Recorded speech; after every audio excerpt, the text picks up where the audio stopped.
તમે ફ્રીજ આવી ગયો એટલામાં કોઈની વાડીએ ફ્રીજ નથી. મારી વાડીએ ભલે લાઈટ નથી પણ ફ્રીજ આવી ગયો. ઓય દાદા અહીંયા ફ્રીજ મૂકી દેવું ને? ત્યાં અહીંયા ફ્રીજ નથી મૂકવું. કોઈને માં મૂકી દો. વરસાદ આવશે તો પણ ઘડીક ભલે ને અહીંયા ફ્રીજ પડ્યું, બધાને ખબર તો પડે આપણે ફ્રીજ લાવ્યા. એ હાસો એ ભલે દાદા તમારા માણસનો વ્યવહાર છે કે હું કેમ એન્ટ્રી પડી? એ મેં એને બેંકે પૈસા લેવા મોકલ્યો તો.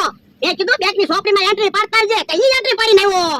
તમને ખબર છે રોજ ઈ ઊંધા કામ કરે તો તમારે બેંકે પૈસા લેવા જવાય ને? પણ મેં એને ચેક લખી નાખ્યો તો. મને એમ થયું ઈ કાક શીખે ને. એ હારું વાંધો નહીં, લાવો 10,000 રૂપિયા લો. અત્યારે 5,000 છે. 5,000 પછી લઈ જાજો.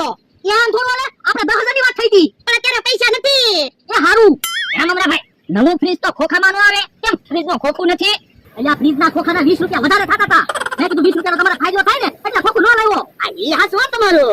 એ વાંધો નહીં, અમારે ફ્રીજ તો આવી ગયો. હવે દાદા હવે એક ખાનામાં રોટલા મૂકવાના, એક ખાનામાં રોટલી મૂકવાની, એક ખાનામાં શાક મૂકી દેવાનું. યાર રોટલા અને રોટલી ને એવું ફ્રીજમાં ન મૂકવાનું હોય, ઈ તો ગરમ ખાવાનું હોય.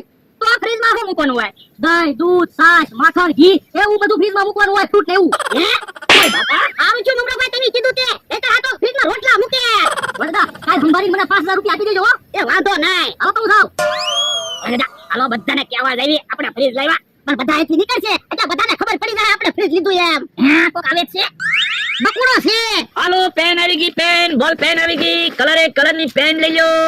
હે એટલી બધી કેમ ક્યાંથી લાવ્યો? પેન વેચવાનું ચાલુ કર્યું ને? હે પેન વેચવાનું ચાલુ કર્યું? હા લ્યો પેન લઈ લો. પણ બકનભાઈ અમારે પેન શું કરવી? પેલા પેન ની તો બધાને જરૂર પડે.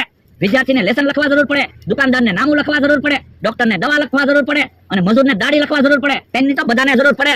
પણ એમ નથી ભણતા કે નથી ભણેલા, અમારે પેન ની શું જરૂર પડે? એલા એક કલમ ની તાકાત શું છે ઈ તમને ખબર છે?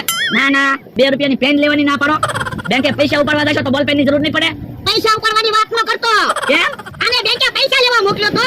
બેંકની ચોપડીમાં એન્ટ્રી પાડવાને બદલે ઈ એન્ટ્રી પાડીને આવ્યો. પણ બકનભાઈ મેં એને કીધું કીધું તું મને કપડા લઈ ગયો, કપડા ન લઈ દે તો પછી મારે કપડા તો લેવા જ પડે ને. કપડાય લેવા જોવે અને પેને લેવી જોવે. આ એ વાત તમારી હાચી. બોલો દાદા તમારો લકી નંબર શું? 5. હા તો 500 પેન લઈ લો. 500 પેન અમારે શું કરવી? પેનનું શું હાથરું થાય? એ તો 5 પેન તો લ્યો. એ હારું 5 પેન આપી દે. બોલો લ્યો તમારા ભરોસે ધંધા ચાલુ કરવી અને તમે જ તે ધંધો ન કરાવો. એ હારું ઓલા 10 રૂપિયા. હે બકનભાઈ પેન હાલતી તો નથી. લાય.